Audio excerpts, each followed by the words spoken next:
Hi, can you Hi, see me? how are you? I'm doing okay. How are you? I'm good, I'm good. It's good to have you here.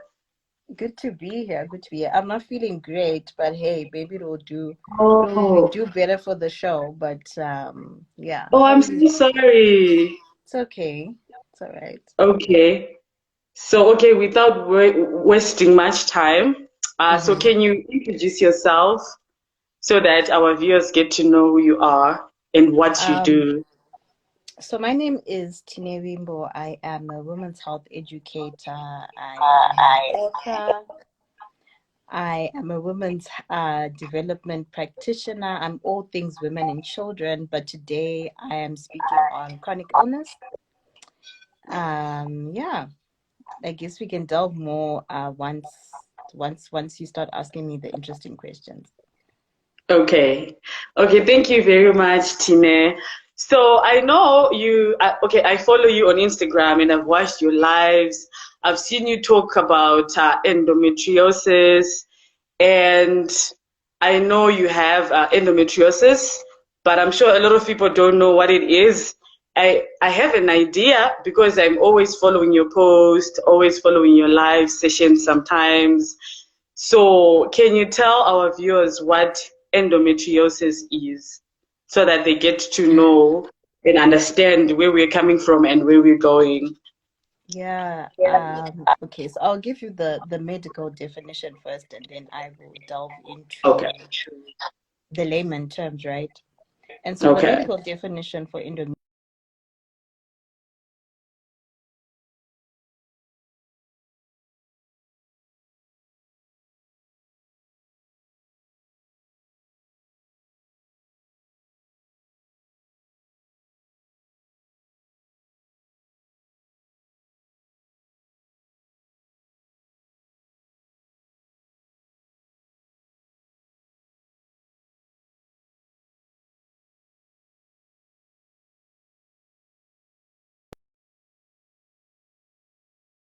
And we know that we are shedding the lining of our uterus, right?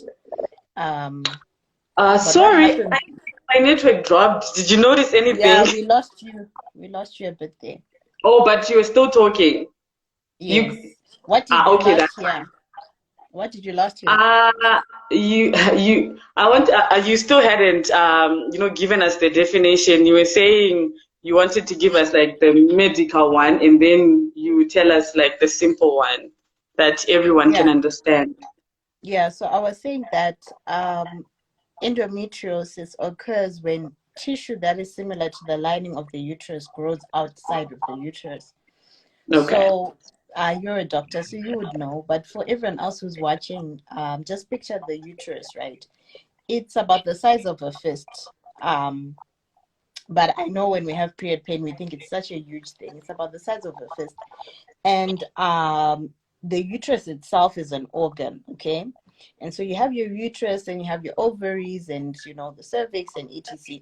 And what happens is that, and there's no known cause. I mean, they don't even know why Okay. endometriosis occurs. But they say that what is happening is when we are releasing eggs, right, which is our period, Okay. um, that's our period. When we're releasing eggs, it comes out as blood.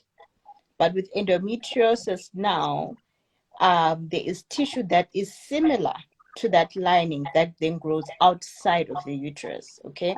Oh, It okay. also has a sister disease called adenomyosis. Adenomyosis occurs inside of the uterus. So with endometriosis, it's happening outside, so it can happen on your ovaries, on your fallopian tubes, on the bladder. It's even been found in the brain. Very, very strange disease. And then with adenomyosis, or some people say adenomyosis, it's found inside the actual uterus Okay. and the uterine cavity. Okay. Okay. Thank you for, for giving us the medical definition. What about the simple one? Or maybe that's the simple one. Okay, so basically, the simple one is um, I'll speak on cysts and fibroids, right? People may ask, what's the difference? Okay. Cysts and fibroids are like, depending on what type they are, they can be solid, or you can see that this is a cyst, right? With Yes. endometriosis, it looks like little blisters, okay? Oh, So okay. they are benign tumors. They can be different sizes, different colors, red, black, white, pink. They look like blisters. I always Okay. say it kind of looks like you have sores in your uterus. That's what it Oh, kind of looks like. okay. Yeah. Okay. Okay. Thank you, Tine. So now let's go deeper. So tell me, can you describe how you felt the first time you were told you have endometriosis? Now, I can't, I think we're talking about specifically the trauma of it, right? And Yes. I can't even speak on a diagnosis first without telling you the backstory, which is what a lot of women go through. So, one Okay. in 10 women are affected by endometriosis. Um, that's 200 million worldwide, or almost Okay. 200 million. And the issue, and the reason why some of us, fight for women's rights and women's health rights is because of issues like these. When I Okay. first started having pain, like right now, I'm in bed, um, but I feel like, the show must go on, but I'm in bed because of pain.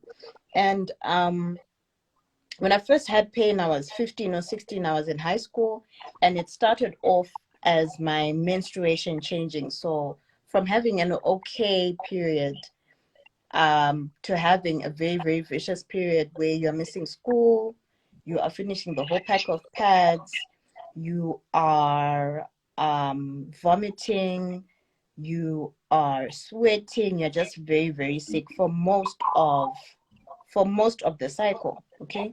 And I went to Okay. an all girls school, so you're seeing how other girls deal with their periods, and you're like, but this is not how mine is. um I was, I think, starting O levels, form 3 or form 4, I can't remember. But that's also a very important time in high school. And so I saw a doctor. The doctor said, there's nothing wrong.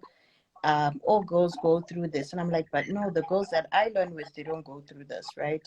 If Uh-huh. they do have period pain, they take a Panadol or Brufen, and they're able to just, Um, and so that's when the journey began, and that's where the trauma began.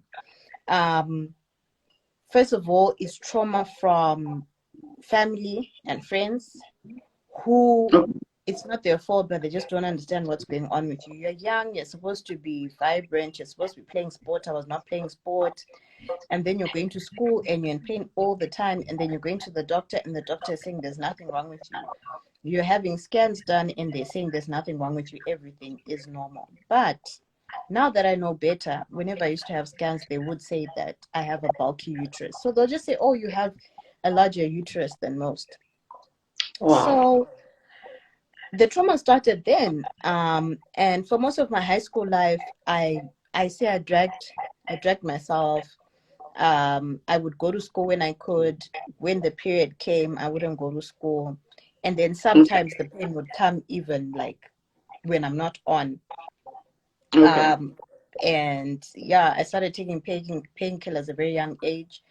When I wrote my O levels, I actually had Depo-Vera, because I was bleeding so much. And then our family doctor, and remember, I have not received a diagnosis yet, but the family Okay. doctor said, oh, you know what, maybe it's stress, so let's give a Depo-Vera to stop the bleeding. And the bleeding did not stop. So I had very, very bad bleeding whilst I was writing Wow. um, my O levels. And so that continued and continued, and I finished school, and I was just the sick girl with no diagnosis. I think about 5 years later in South Africa, that's when I finally got a diagnosis. But I think I had seen definitely more than 10 doctors. Then I Wow. finally went to South Africa, and then the doctor said to me, have you heard of endometriosis? I had heard of it, but I had been told that women of color don't get it. Um, and yeah, that's when I got my official diagnosis with endometriosis. I can't remember what year it was. It was a very long time ago. I think I've Wow. had endo for definitely more than 15 years. Wow, that must have been hard, right? That must have been difficult. Yeah, Imagine it you had was. to go through all that and you don't even know what you're suffering from. Like that must have been, stressful, traumatic, and I think Yeah. it's also sad that you got to experience that at a younger age. And Mm, like you are saying that right now you're in pain, it's something that's just like difficult to hear and also just to imagine. yeah, So yeah. you ever struggle fitting in, at school because of your condition? You said, you could tell that you have a different period than other girls, and you also talked about how you wrote your exams while you were still bleeding. So did you ever struggle fitting in at school? Definitely, definitely I did. I did. And I don't know. These are, I think, answers I'm still trying to figure out that the person that I've become now is different, definitely different. But back then I was very isolated. And you know what? You're what, 16, right? Uh-huh. Your other peers are excited about they went to watch a movie or they did this or they met this guy, and all you know is pain, right? All you know is pain, and your the two main things that you're trying to do is get through school, and you're looking for a diagnosis because you know something is wrong, right? Your family members can see something is wrong, but the actual medical practitioners are saying nothing is wrong. And so you're not relatable. You're not relatable to the other girls, and they're not relatable to you because you're just not on the same wavelength. You try, but after school they're going to play sports. You're not playing sport, you know. And so it was very, very hard. I mean, I had my people. I did have my people, but you become very withdrawn because you just don't know what to do. You yourself don't even know what's going on, so you can't even explain to others what's really going on with you. Wow. Yeah. So, like, how did that make you feel? I know you said you were isolated and all, but deep down, how did you feel? Like, what are the feelings or the emotions that you can say, you experienced that time? No, I was very confused. I was very sad. I was very depressed. If I think about depression, I would say, and I'm not afraid to say that I have seasonal depression.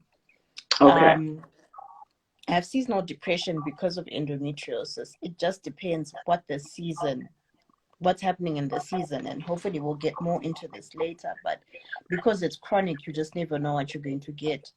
So at the time, I didn't even know I was depressed, right? So you think you're quiet because you're just Mm-hmm. quiet, but it's not that. It's because you're depressed and you're not relatable and you're very confused because you're young and angry. I was very, very angry because I felt like I was missing out on so much.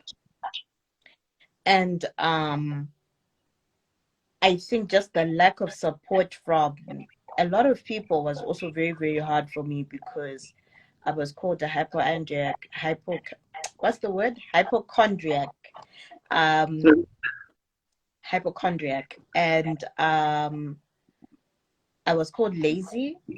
Um, I was called dramatic because I used to get panic attacks as well, like just in the middle of class. I Okay. used to get panic attacks and then have to leave the classroom because maybe I'm just in too much pain. And you're 16, you don't know these things. Not that I'm older, I know, okay, it was anxiety, it was this and that. It was Yeah. it was a lot. It was a lot. I don't even know if I should say this, but my high school experience was not the best. Oh, Um, I don't know if I would relive it. It's just something that came and went, but it definitely molded me to be the person that I am. But it definitely was not the best time. oh.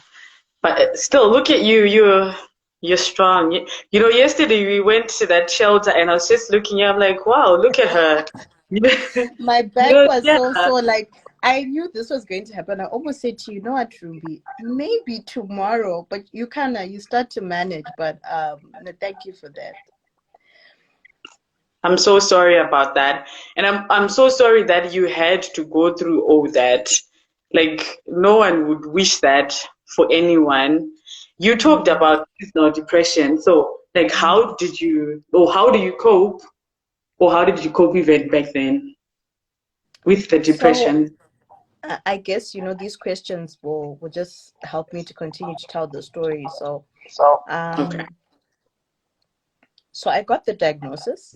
Um, Now, with chronic illness, I don't know if there are other people who have, other chronic illnesses because it's so huge. There are people who have chronic pain and don't know why they have chronic pain. There are people who have diabetes. There are people who have things that they're nursing every single day. And That's like you said, I think because you know of me, you know that, I've got chronic pain. But when you saw me yesterday working, you would have never have thought that, right? yeah, that's true. That's and true. and yeah, and that's what the world of chronic illness will do. And so I started googling. Okay, I would Okay. google and I would google most of my symptoms. Now I think it's very important for us to speak about the symptoms of endo because a lot of people get them, and the reason why we have very late diagnosis is because they're overlapping symptoms, right? um, Okay. most of the time you're going to have really really bad period pain, and it is period pain or pain that stops you from doing everyday activities, so pain that's stopping you from going to work, to school, etc. That must definitely be questioned.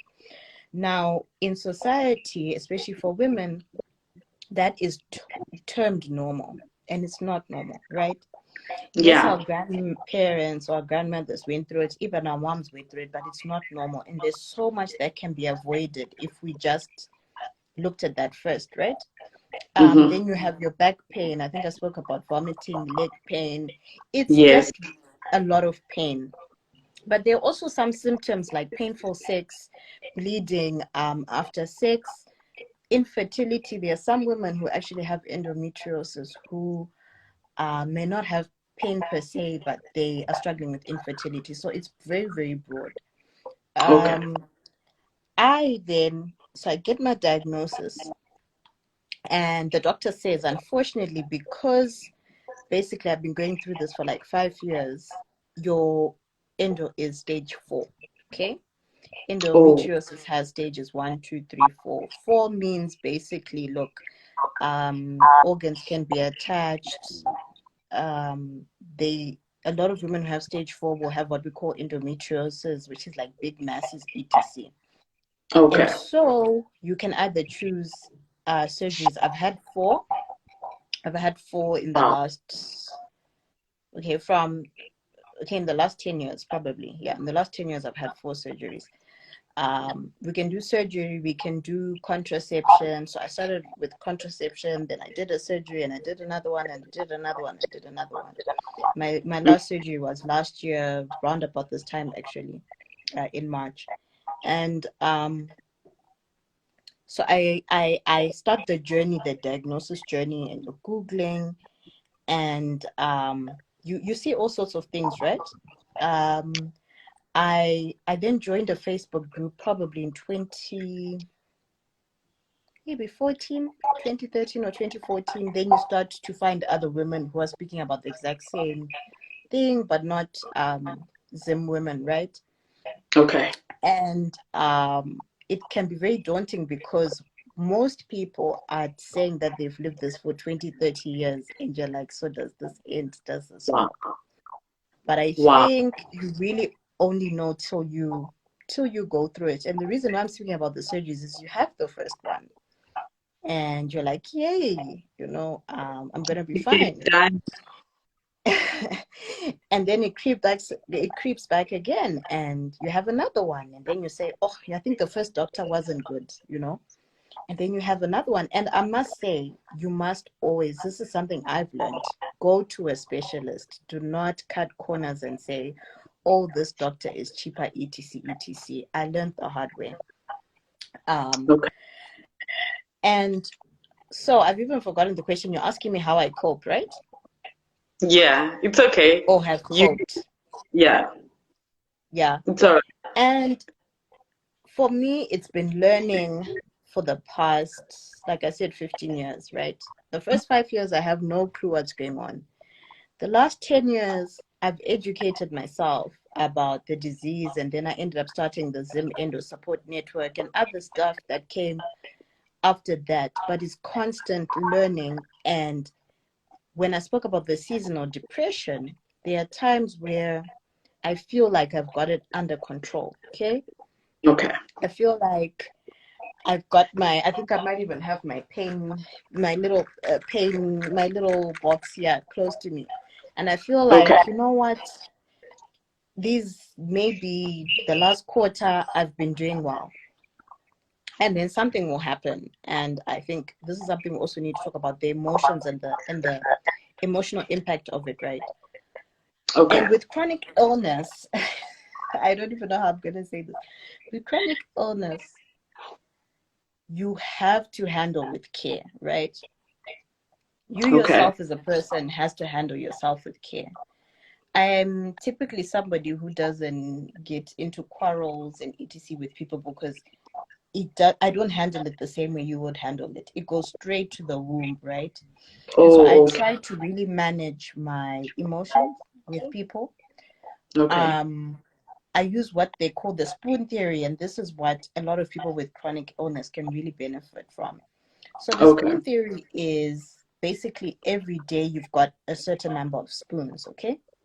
And Okay. that's different for different people. Like I said, I was told I have stage 4, and over the years it's just gotten worse. And I take painkillers every day in order to function. There's some ladies who don't; they just have, the bad week of the period. And with the spoon theory, you literally count that, okay, um, taking a bath, that's a spoon. Cooking a meal, that's a spoon. Getting dressed up for this live, that's a spoon. I was in PJs before. I'm like, you know what? Let me just, spruce myself up. That's a spoon. Doing an Oh, outreach, that's 5 spoons. You know what I mean? And so it's like management, constant management of life. Being very organized also really has helped me. But in terms of the emotional impact, there are times where I've got it under control. And then there are okay. times where I don't. And I think for the very maybe first, we'll say 10 years, it's something that I really, really had to learn and master to say, there's only so much I can do. I am an overachiever, so uh, one of the biggest problems that I have is accepting that, okay, I can't do this in this moment. And Okay. that can also really hurt your self-esteem. And as a woman, just remember, I'm 30. Um, I have aspirations. Outside of the work that I do of women's health, there are actual things that I want to do. Um, and in society, our strength and our productivity is equated to how well we can clean, how well we can take care of children, if you can even Yeah, have that's children. When I speak about endometriosis, the first thing people ask me is, so can you have kids? Right? okay. Because that's what we think about. But it's such a painful condition. People hardly ask, so how do you cope? How do you do it? It's no, so can you have children? And that's because of how we've just been primed in society. Yeah, that's true. And so it's not easy. There are times where I'm doing very, very well, and there are times when I'm not. And it's something I think you only understand. I mean, I have lots and lots of sisters who have endometriosis in the Zim Endo Support Network, and they will get it. But it's something that And like I said, I'm not ashamed to admit it's hard. It's very, very hard to be at war with yourself, to be at war with your body, to not be able to move around, to have to take painkillers all the time. It's really not an easy thing. And so sometimes your emotions are just all over the place. And then also because this disease is primarily treated with hormones, a sister can go crazy. Like I know women who've said they lost it. I was on a certain treatment.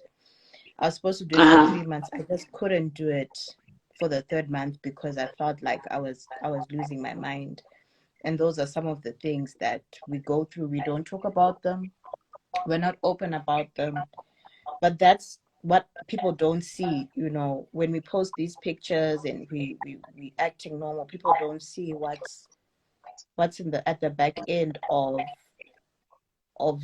this life and what you have given to fight in life. Wow. I'm actually proud of you, Like you're owning Thank it. you. You say, it's like you guys, sometimes I'm not okay and sometimes I am okay. And I think I love that you had to learn all these things by yourself.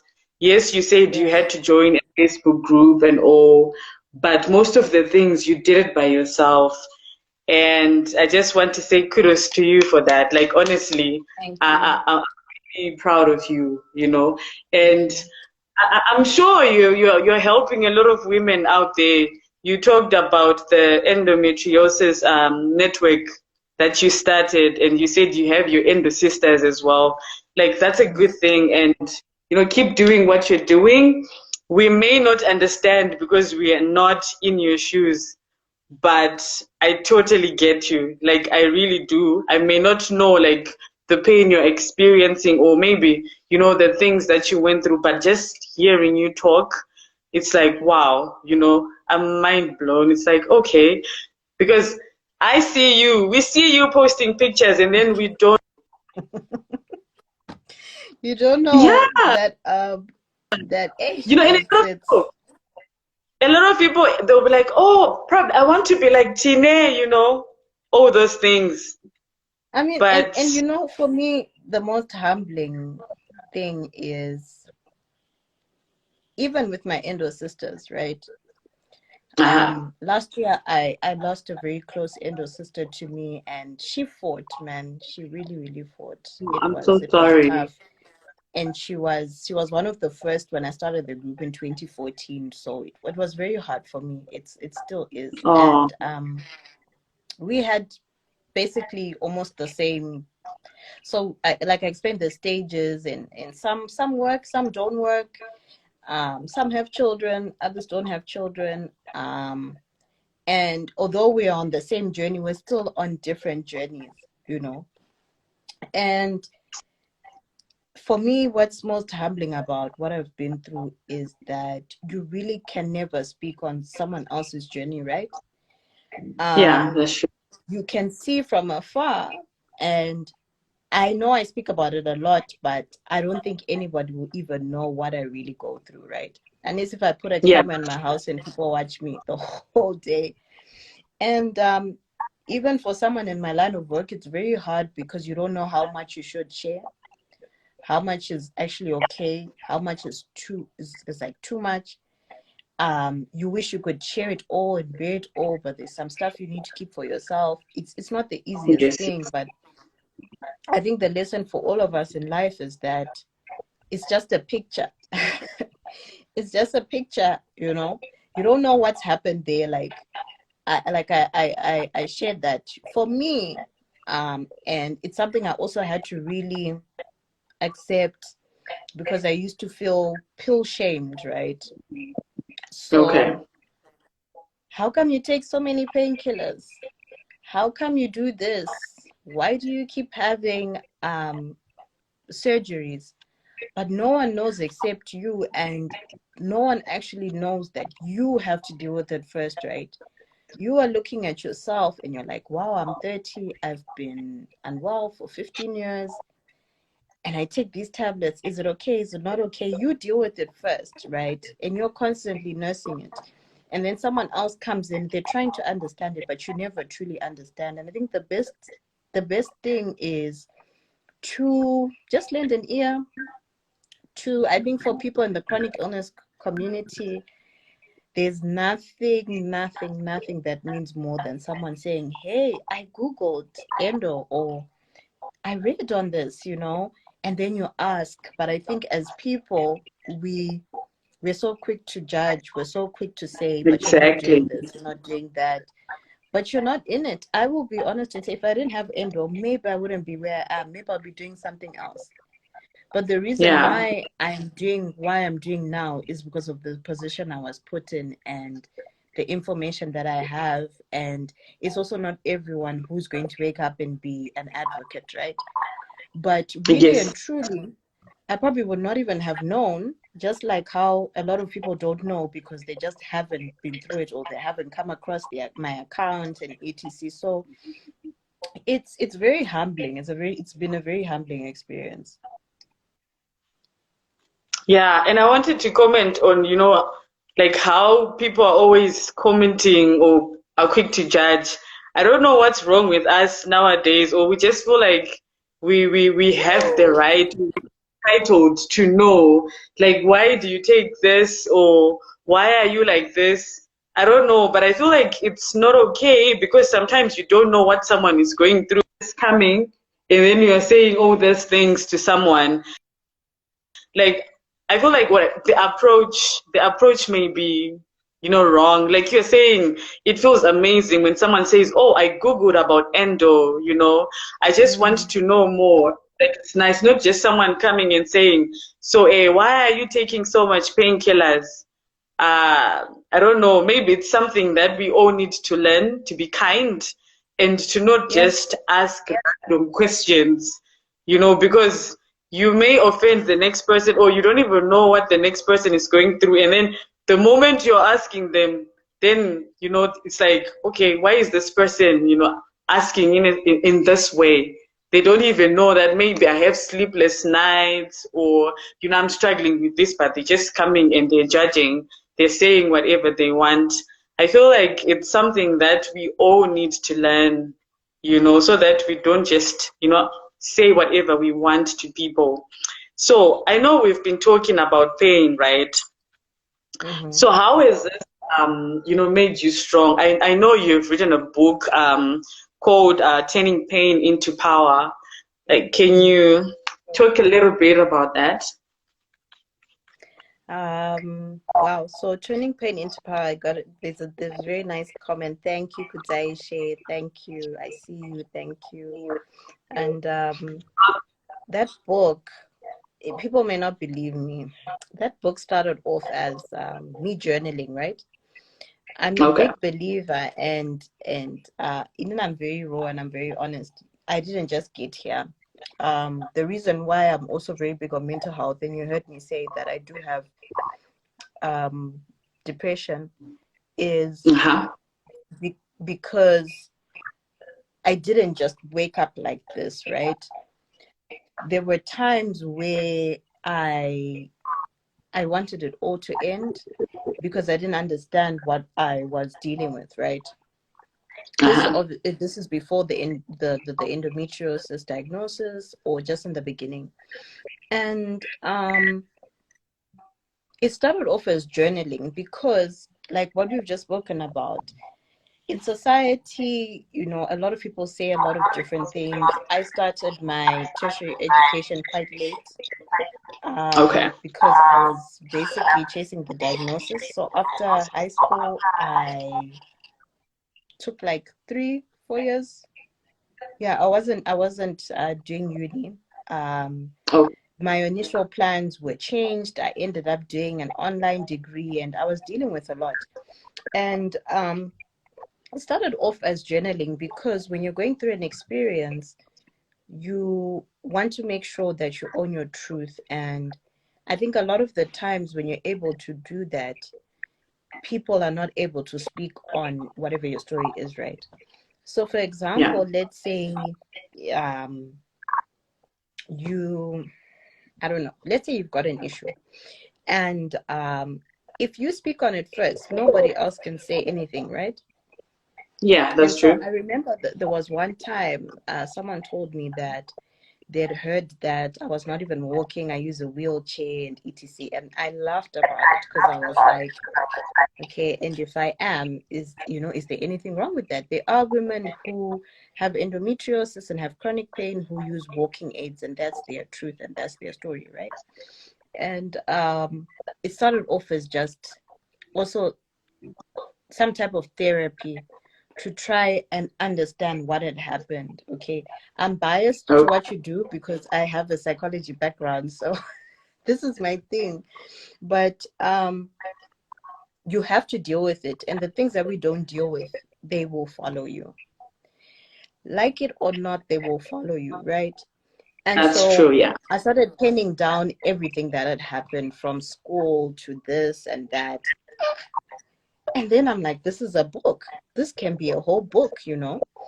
Um, and for me, it was so freeing because I was able to tell my story and what really happened. So people are asking you, why are you not in school? This one is saying this one saying this, saying that. It's in the book, right?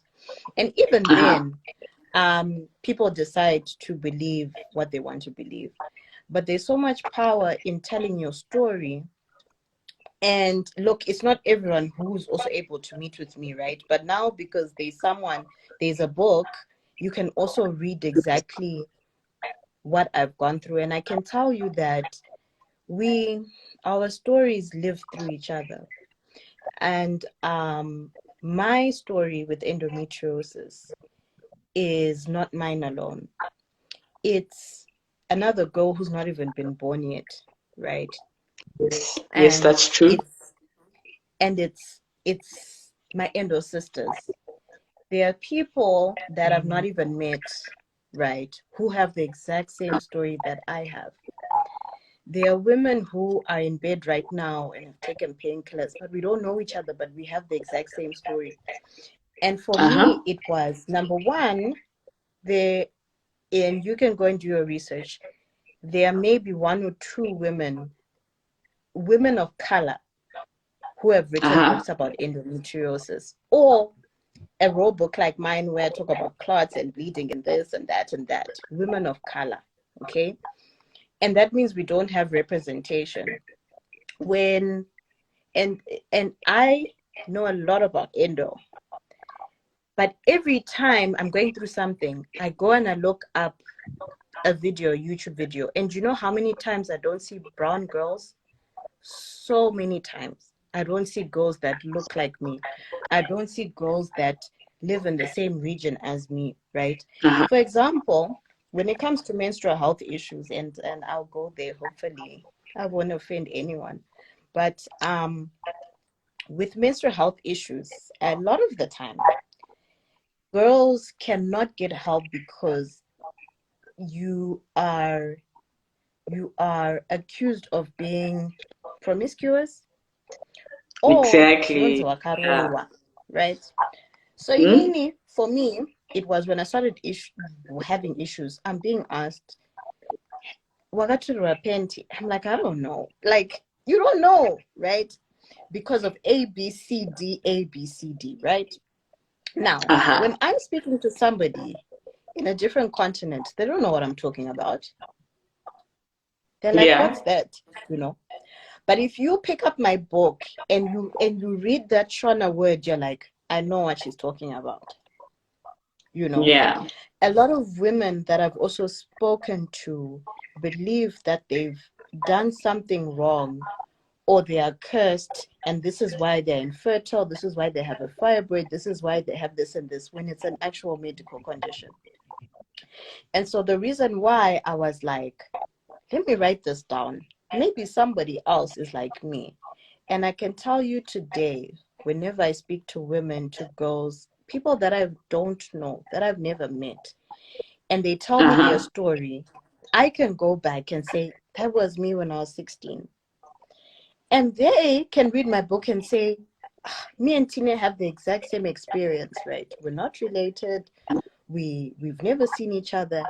And for me, that was the importance of that book, to say we have some representation. And whenever my journey is gone, that book will be there and someone can say, somebody spoke about it, right? And I always say, at least let this pain be for something.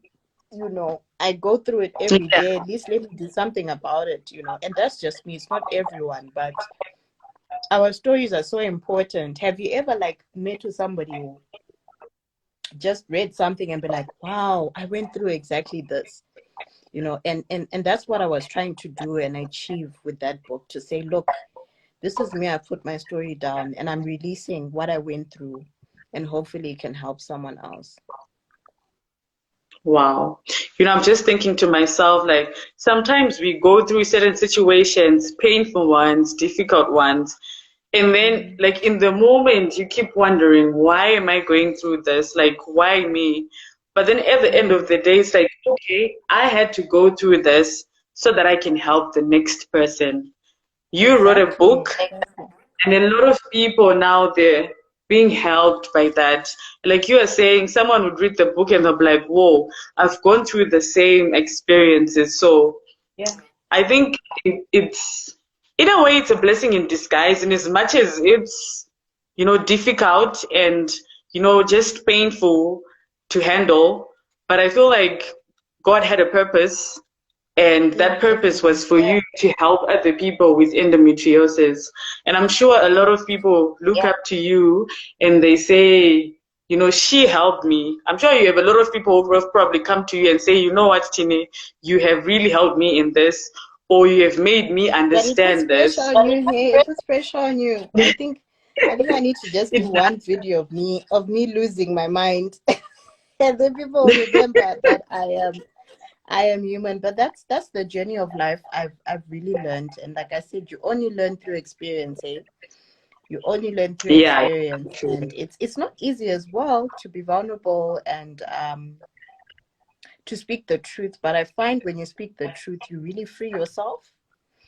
Nobody can speak on inini zvangu, inini for me. Nobody can speak on my journey because it's there on the internet. Nobody can do Marco and be like, have you heard? It's like it's there, on that one.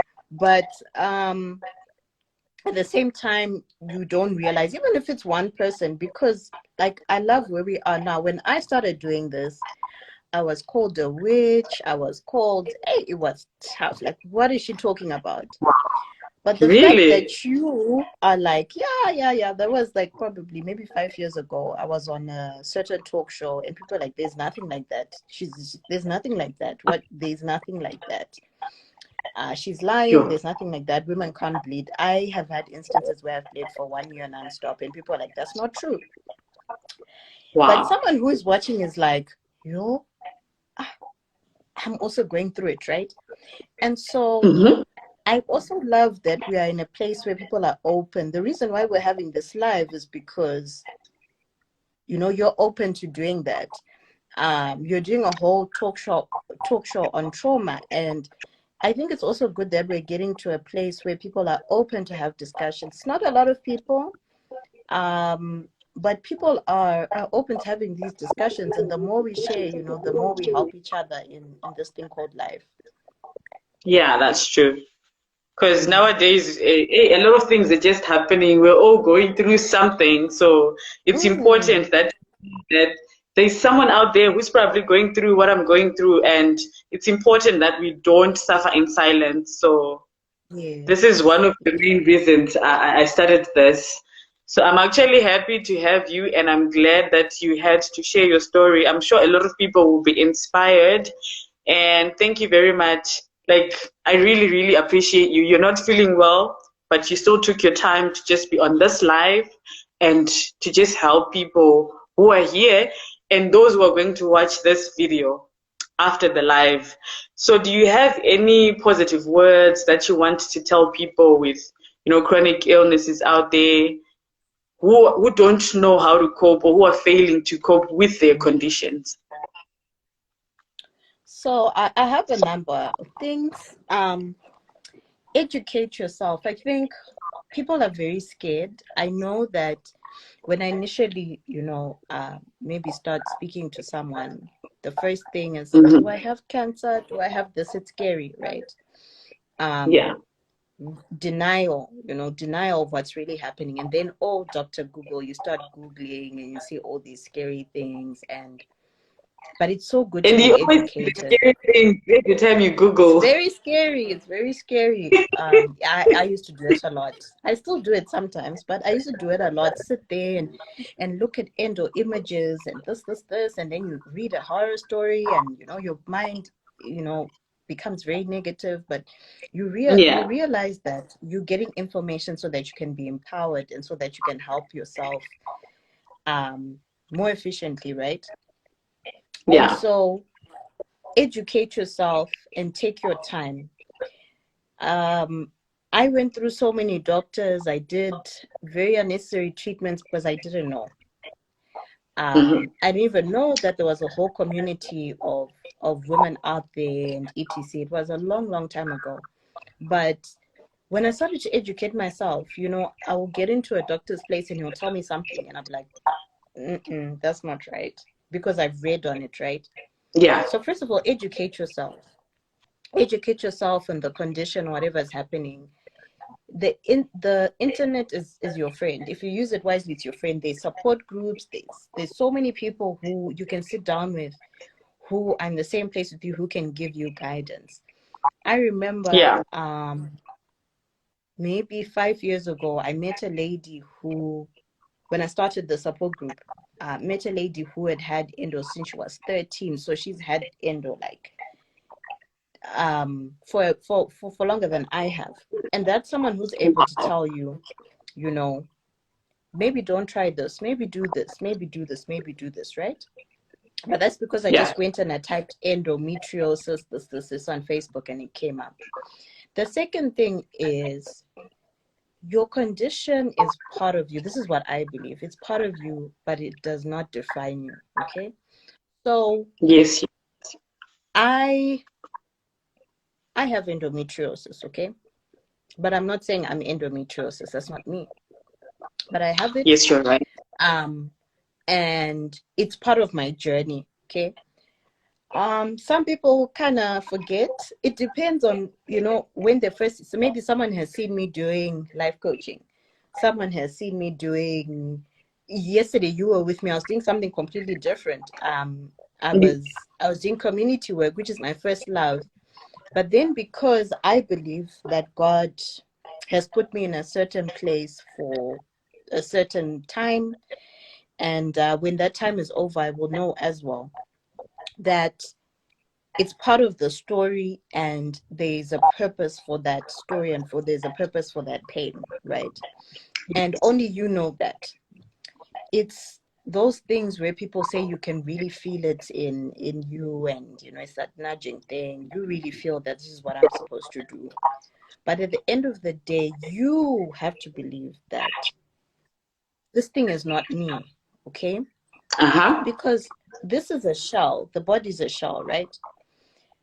Yes. This would have been different, actually. You said, I need you to come on my show, I need you to speak. The two things I could have done. I could have said, you know what, Trumbi, I can't do it, I'm not feeling well, right? Yeah. But what did you need me to do? You needed my voice, you needed my information, you needed my brain. Alternatively, if I thought things were so bad, I could have turned off the light and still spoken to you, right? My reason Yes. being, this thing called a body, it's a shell. It houses your spirit and who you are, right?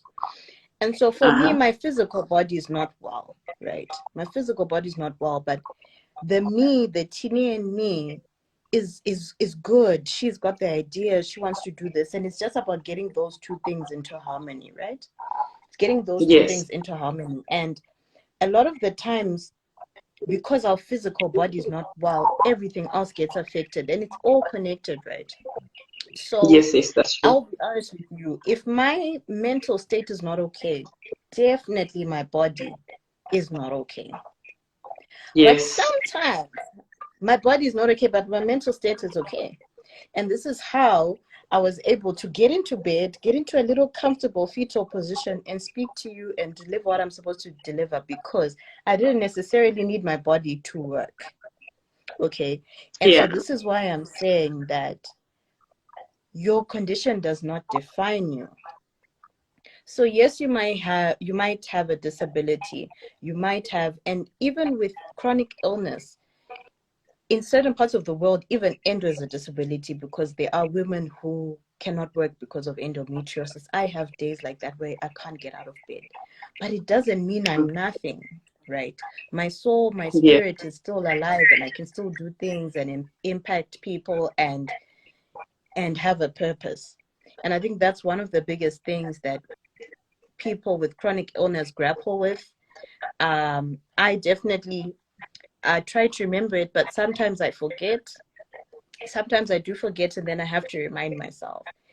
And then lastly, I think it would be brave and keep going, right? Not every day is the same. And so you'll have a very good day, and then you'll have very bad days. You have to keep going, and you have to stand up for yourself, because at the end of the day, you're the one who's going through what you're going through.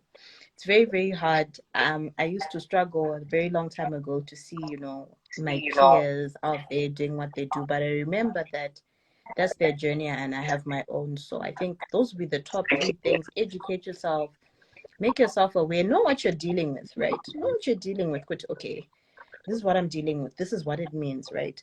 And remember, different Yeah. things mean different things to different people. So Yeah, there are that's other true. people who have endometriosis who don't speak about it, right? Because to them it's not part of their assignment. For me it Yeah. is, You're right. and so that's okay. And then, but know what you're dealing with, because when you don't know, you're making bad decisions, you're not eating healthy, you're not guarding your peace, you're not guarding your space, you're not taking care of your mental health, because you don't even know what you're dealing with, right? So educate yourself. As hard as it might be, ask the questions. When you go to those doctors, ask questions. You are paying money, ask the questions that you want to ask. And then most of all, like I keep saying, you have to remember that you're still a person. It's hard. It's very, very hard, guys. There are times where I feel like, how you're saying, you look at me and on paper, it looks like everything is great. You've got accomplishments, but there are times where I still feel like I'm nothing because of endometriosis, right? Where I can't sleep, I can't do this, and I forget. And then I have to remind myself. And sometimes you want other people to remind you, but sometimes you literally have to remind yourself that you are still someone, and whatever you're going through doesn't define you. Wow. I'm proud of you. Really, I am. Thank you. I'm proud of you too. Thank you for doing this. When you first messaged me, I was like, huh? She says she's got a show about what? Okay. All right. And I think it's amazing because so many of us, tomorrow, Teta, talking about and people are expecting us to deliver and this, and that. Nobody's Yeah. really sitting down to say, what is it? And I always say, for me personally, endometriosis has been so mentally draining and traumatic. That's the biggest battle. The body, I can decide to sleep or I can decide to stay in bed the whole day, but my mind, I have to take care of that and constantly nurse the trauma that Definitely. I've been through, the trauma that I'm still going through. And so thank you for doing this. I think it's going to be life-changing for people to be able to have these conversations. I'm sure it will. I'm sure it will. And honestly, look at me. I have no words. I'm just looking at you like, okay, I saw this person yesterday, but now she's talking about all this. I've listened to like, I always like join into some of your lives. I think I once saw one of your lives you did with you are. I think it was way back there. Yes. But then Yeah. now I'm here with you and you are talking and you're telling me all these things. I'm like, God, this woman is so strong. Like, she is really strong. We just see It is. someone and we don't even know what they're going through. And then we're just like, oh, I wish I could be like her, or I wish I had her life. But you don't even know, like, what the next person is going through. So honestly, Tina, thank you very much. You don't even know, like, deep Thank down in my you. heart, I really, really, really appreciate you and, the effort you took and the time you took to just come here and share with us. So before we end this live, I know you have 2 books. Can you just tell people about your books so that they know where they can find them if they want to purchase? Okay, so I have 2 books. One is called Turning Pain into Power. That one is the very raw and emotional book about how I turned my pain into power, how I basically started from nothing into something. And then the latest one is called Unmasking Endometriosis, and that is it's a guide. So you're able Okay. to, if you have endo or you think you might have endo, if you're just interested, you're able to just open the book. There's different sections about endo and diet, endo and mental Oh, health, endo and relationships, big one. You know, how do you okay. even date? How do you do this? Endo and infertility. So it's a guide. It's something that God also put on my heart to just offer. And so Okay. if you want a book, you can just DM me on my handle. We also have Amazon. If you go type the Okay. true, you'll find them on Amazon and you can get a Kindle. But for hard copy, you can just DM me and then we can deliver a book to you. Okay, that's nice. Okay, so this marks the end of our session.